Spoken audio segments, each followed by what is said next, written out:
In the early to mid-80s, a couple of Conan movies and the first Terminator film made an enormous Austrian bodybuilder a household name, if only you could pronounce it. And by 1985, incidentally the same year Rambo First Blood Part 2 arrived, we got possibly the quintessential one-man army takes on a literal army movie, and possibly the greatest Arnold Schwarzenegger movie ever made, Commando.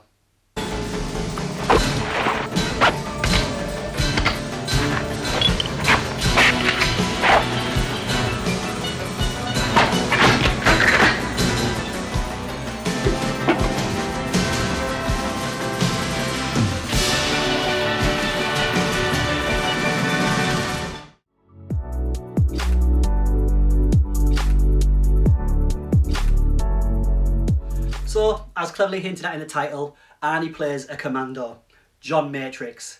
What a name. He's busy living an idyllic life up in the mountains, just casually carrying tree trunks about and caring for his young daughter Jenny. Unbeknownst to Matrix, someone's been killing off members of his old unit, and this is what leads Colonel Troutman to find Rambo and...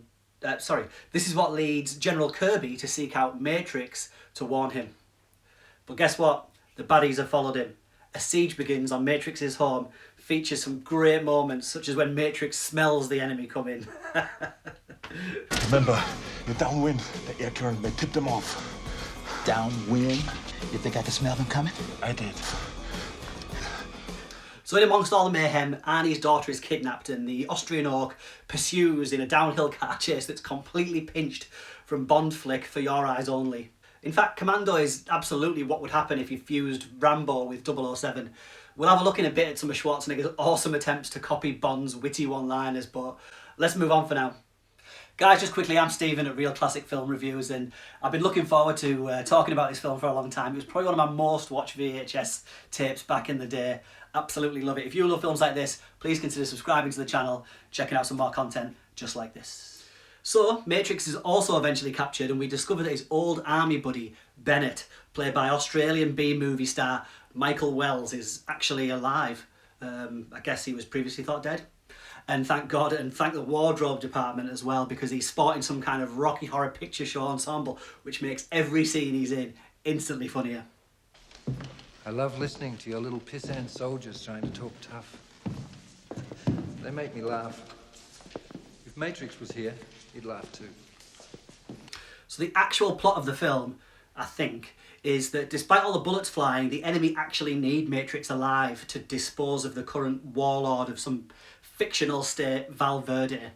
And having his daughter is the perfect leverage to use Matrix as their puppet. Or that's what they think. You see, Matrix is soon free, and via some mid-air neck snapping and plane jumping, he's not a happy chappy either. Showing our feature film. Your flight attendants are Susan and Lance, and I'm Vic. He somehow picks up a completely irrelevant female sidekick, Cindy, played by Rae Dawn Chong, and has 11 hours to get his little girl back. Okay, so here's where the fun really starts. So first he's going to dispose of some of Bennett's goons in a series of showdowns that, because Bond used to do it, absolutely have to end with a quippy one-liner. Seriously, it's all brilliant stuff. Then you gotta cooperate. Right? Wrong. I'll be back, Bennett. And do me a favor. Don't disturb my friend. He's dead tired. You remember, Sally, when I promised to kill you last? That's right, Major. You did. I lied.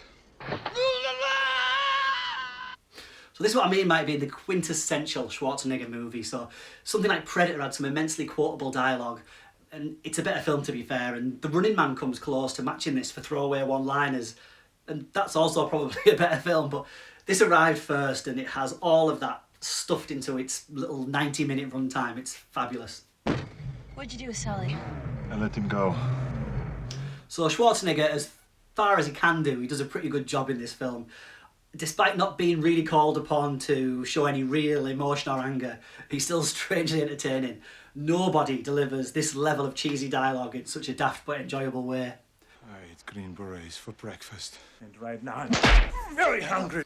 He's perfectly cast, and as far as the word believable can be used in a film like this, is about a believable a presence as you can get, taking on an entire army by himself. Oh yeah, we haven't even gotten to the part where he pops over to Valverde and annihilates an entire army. First though. Where are we going? Shopping.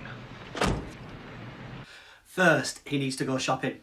In one of my favourite and most hilarious scenes of weird gun fetish in any movie, he ram raids a gun store and supermarket sweeps a small arsenal for his mission.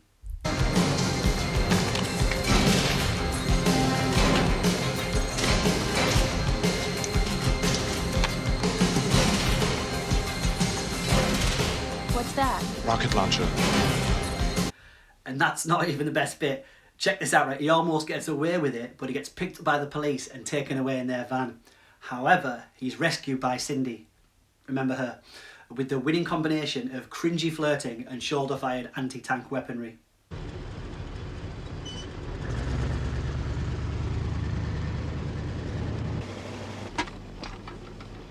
Jesus Christ!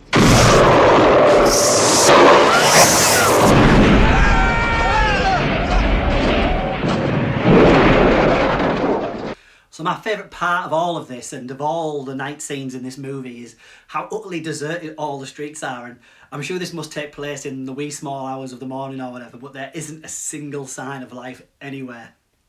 So once Matrix is free, he takes Cindy, who's also a pilot by the way, and jets down to Valverde to lay siege to the enemy's stronghold and rescue Jenny. Once they make a water landing, for some reason Matrix needs to row to shore wearing only some tiny pants.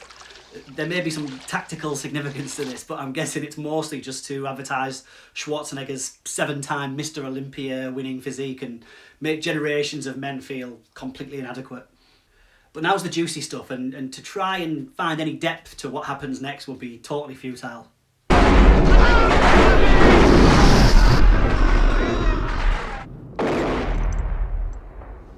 Welcome back, John. So glad you could make it. So there are no hidden messages here, or there are no clever plot twists here. There is simply a bodybuilder with lots and lots and lots of bullets and a characterless army being shot to bits in one of cinema's greatest video game shootouts.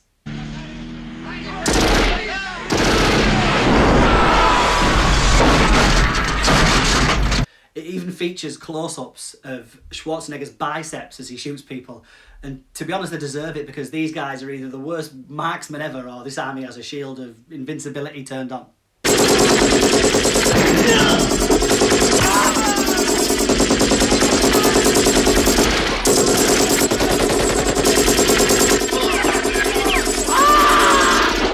Right, serious spoilers for the end of Commando, so if you haven't seen it, go and watch. Actually, it doesn't even matter, because you know Matrix and Bennett will face off mano a mano.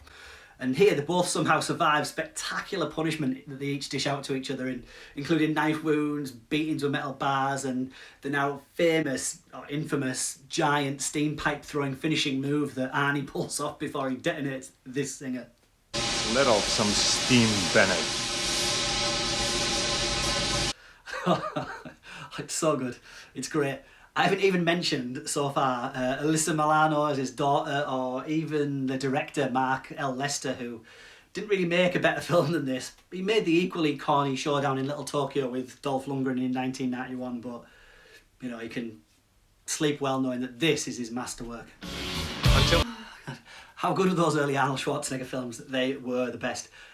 Schwarzenegger rocking it in Commando, Raw Deal, Predator, the Terminator films, certainly the first two. He was amazing. Guys, thank you so much for watching this review. Please consider subscribing to the channel if you haven't already done so, and I'll see you all again very soon.